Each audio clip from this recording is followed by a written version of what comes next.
Hello guys, how are you today? I'm going to be continuing with more Color of Magic. Like I said, one of my favorite book series of ever. I keep looking at myself in the mirror of the reflection of the... I just keep not looking at the camera and it's not good. So last time, Rincewind, I keep doing that.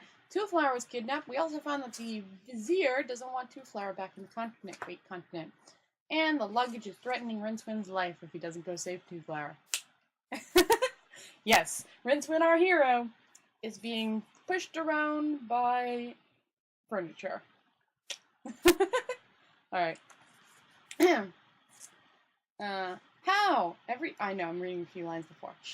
How? Every time I move... I read that wrong. How? Every time I move, that damn box flexes its hinges at me. The Luggage, on cue, gapped widely. See? It's not trying to bite you, said the imp. Imp. Not emp. Imp. There's food in there. You're no use to it, starved. Rincewind peered into the dark recesses of the Luggage. There were indeed, among the chaos of books and bags of gold, several bottles and packages in oiled paper. He gave a cynical laugh, mooched around the abandoned jetty until he found a piece of wood about the right length.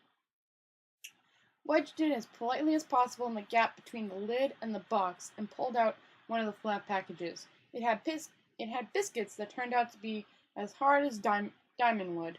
Bloody hell, he muttered, nursing his teeth. Captain Eight Panthers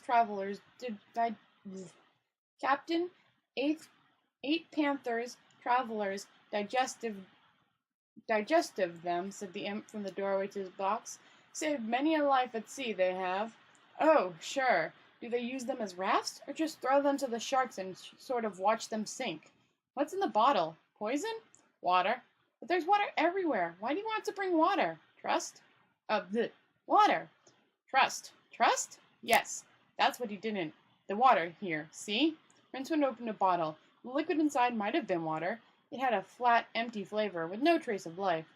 Neither taste nor smell, he grumbled. The Luggage gave a little creak, attracting his attention. With a lazy air of calculated menace, it shut its lid slowly, grinding Rincewind's impromptu wedge like a dry loaf. All right, he said. I'm thinking. Umora's headquarters were in the leaning tower at the junction of Rim Street and Frost Alley. At midnight, the solitary guard leaning in the shadows. At midnight, the solitary guard, leaning in the shadows, looked up at the conjuring planets, and wondered idly what change in his fortunes they might herald. There was the faintest of sounds, as of a grunt, as of a gnat yawning.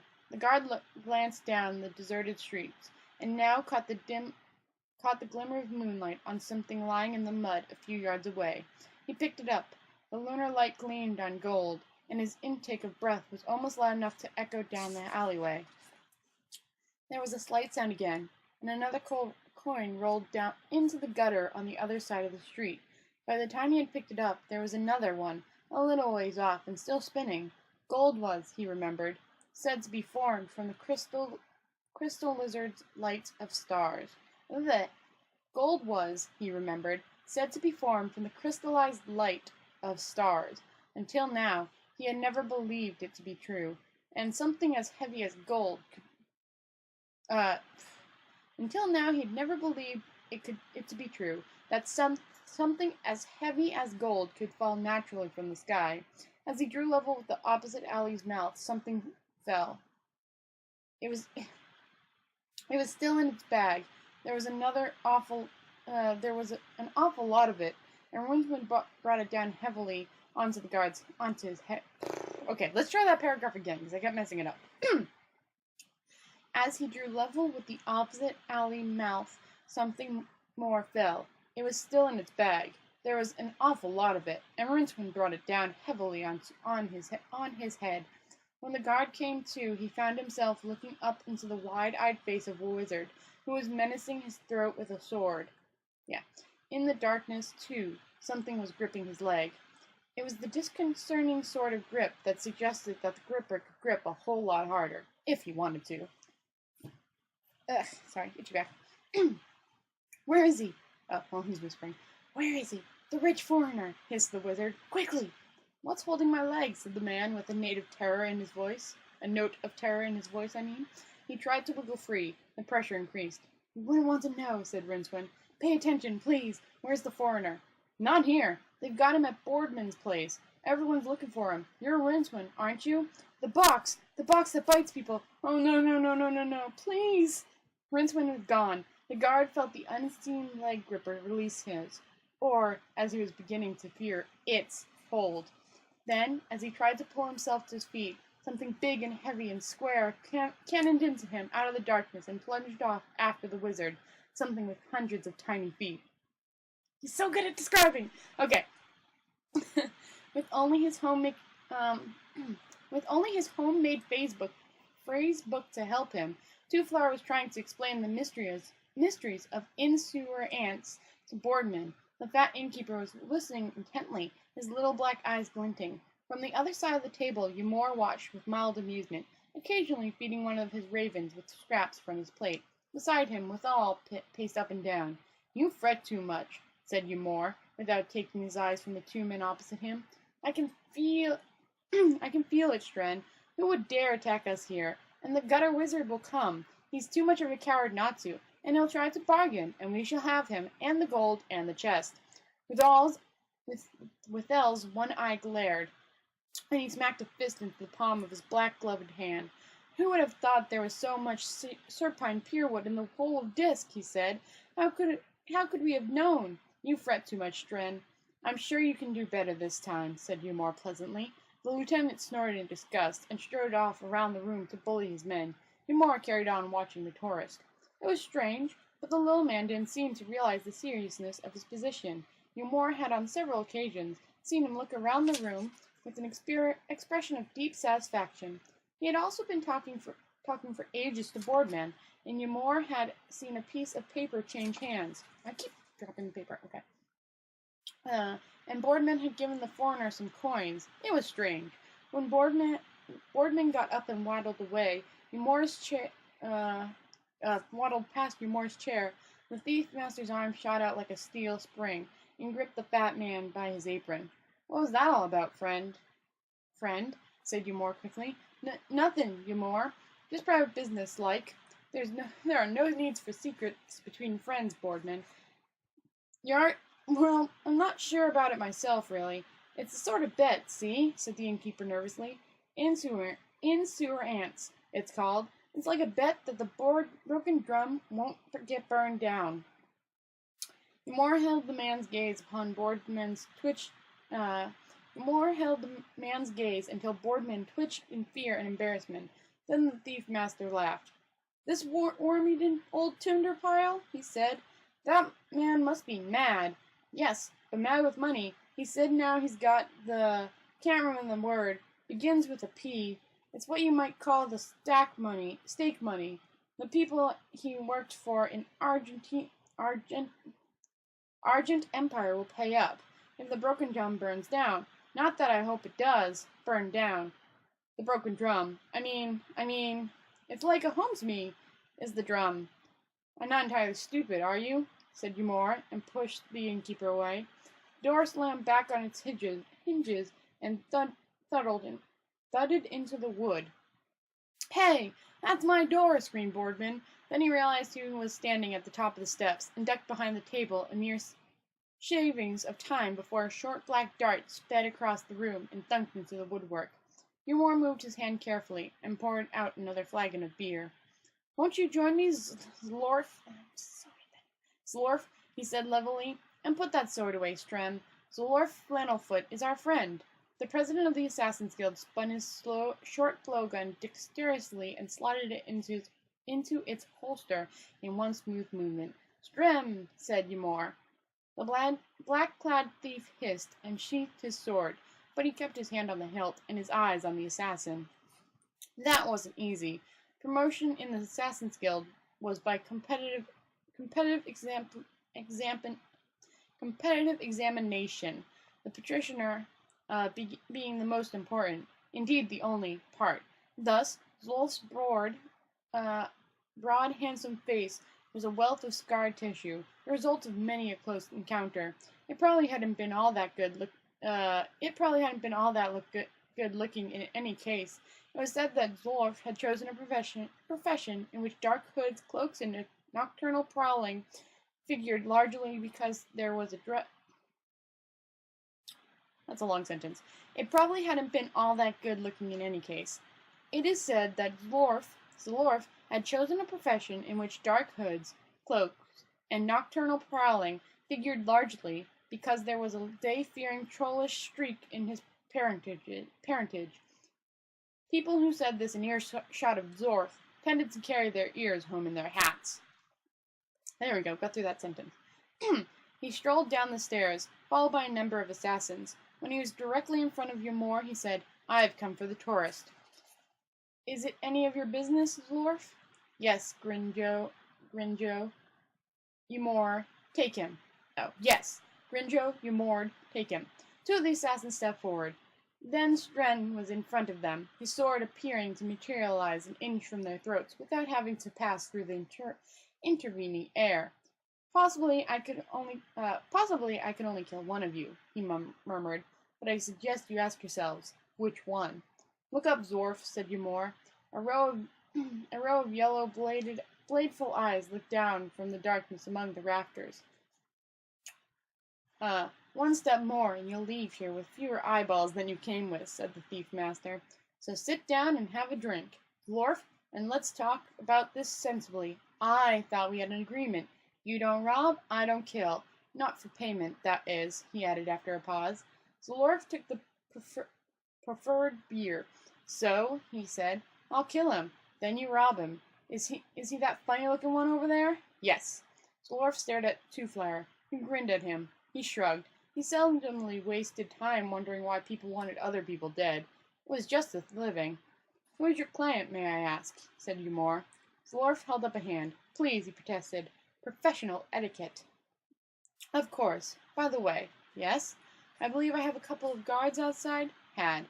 And some others in the doorway across the street?" "Formerly. And 2 bowmen on the roof." A flicker of doubt passed across Zorf's face, like the last shaft of daylight over a badly plowed field. The door flew open, badly damaging the assassin who was standing behind it. "Stop doing that!" shrieked Boardman from underneath his table. Zorf and Ymor stared up at the figure on the threshold. It was short, fat, and richly dressed. Very richly dressed. There was a number of tall, big shapes looming behind it. Very big, threatening shapes. "Who's that?" said Zorf. "I know him," said Ymor. "His name's another name, Rerpf. Piff. He runs the Groaning Platter Tavern down by Brassbridge. Strem, remove him." Repriff held up a beringed hand. Strenwelthal hesitated halfway to the door as several very large trolls ducked under the doorway and stood on either side of the fat man, blinking in the light. Muscles the size of melons bulged in forearms like flour sacks. Each troll held a double-handed axe between thumb and forefinger, like this. You can catch that, right? Yeah, okay.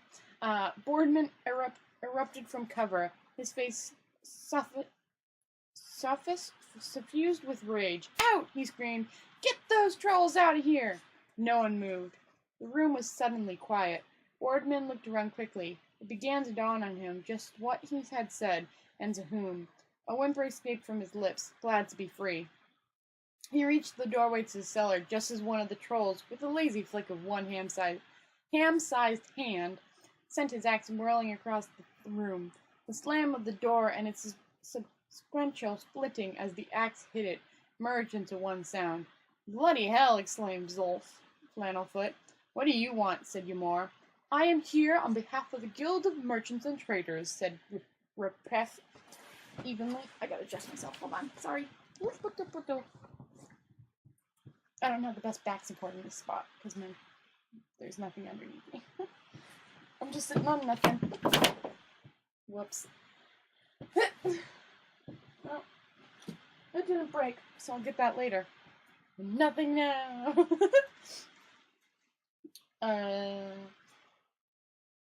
Protect our interests. I'm gonna start from. I am here on behalf of the Guild of Merchants and Traders, said Reprief evenly. To protect our interests, you might say, meaning the little man. Ymor wrinkled his brow. I'm sorry, he said. I thought I heard you say the Guild of Merchants and Traders, said Reprief. Behind him now, in addition to more trolls, were several humans that Ymor vaguely recognized. He had seen them, maybe, behind counters and bars, shadow figures, usually, easily ignored, easily forgotten. At the back of his mind, a bad feeling began to grow. He thought about how it might be to be, say, a fox confronted with an angry sheep. A sheep, moreover, that could afford to employ wolves. How long has this guild been in existence, may I ask? He said. Since this afternoon, said Reprief. I'm Vice Guild Master in charge of tourism, you know. What is this tourism of which you speak? We're not quite sure, said Reprief. An old, bearded man poked his head over the guildmaster's shoulder and cackled. Speaking on behalf of the wine cellars in Moorpork, tourism needs business, see? Well, said Ymor coldly. Well, said Reprief, we're protecting our interests, like I said. Thieves out! Thieves out! Cackled his elderly companion. Several others took up the chant. Zalorf grinned. And assassins! Chanted the old man. Zalorf growled. Stands to reason, said Reprief. People robbing.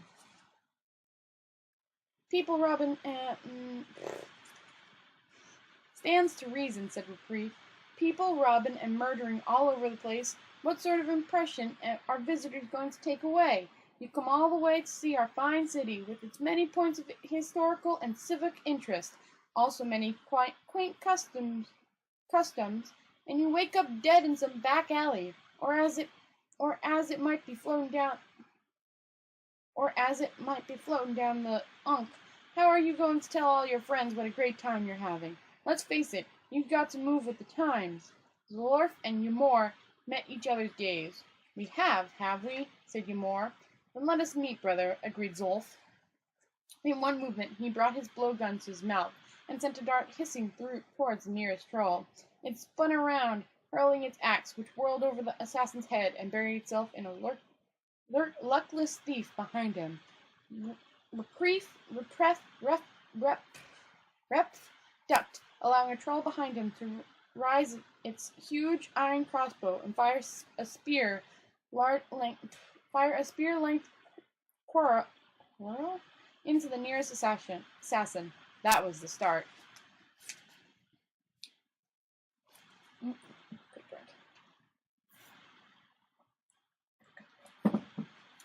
It had been remarked before that those who are sensitive to radiation in the far octarine, the eighth color, the pigment of the imagination, can see things that others cannot. Thus it was that Rincewind, hurrying through the crowd, flare-lit evening blazers of Moorpork, with the luggage trudging behind him, jostled a dark figure, turned to deliver a few suitable curses, and beheld death. It had to be death. No one else went around with empty eye sockets, and, of course, the scythe over one's shoulder was another clue. As Rincewind stared in horror, a courting couple, laughing at some private joke, walked straight through the apparition, without appearing to notice it. Death, in so far as it was possible in a face with no movable features, looked surprised. I'm gonna have to do this weird voice. So first I want to show you how how Death talks. Let me see if I can get it up. I'll show you this line here. It's a little bit farther down.